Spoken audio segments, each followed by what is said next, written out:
ભરૂચના કસક વિસ્તારમાં બાળકોને ધીમે સાયકલ ચલાવવાની ટકોર કરવી એક મહિલાને ભારે પડી છે। આ મામલે મહિલા પર હુમલો કરવામાં આવ્યો હતો, જેનો સીસીટીવી વિડીયો વાયરલ થયો છે। પોલીસે આ ઘટનાની તપાસ શરૂ કરી છે।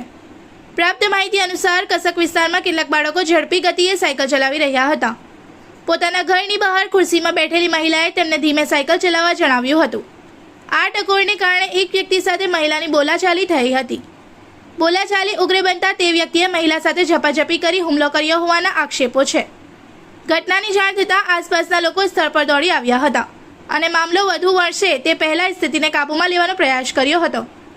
સામે આવેલા સીસીટીવી ફૂટેજના આધારે પોલીસે સમગ્ર ઘટનાની તપાસ હાથ ધરી છે અને આગળની કાયદેસરની કાર્યવાહી શરૂ કરવામાં આવી છે। इस वीडियो को लाइक करें, हमारे चैनल को सब्सक्राइब कर बेल आइकन जरूर प्रेस करें हमारी न्यू वीडियो सबसे पहले देखने के लिए।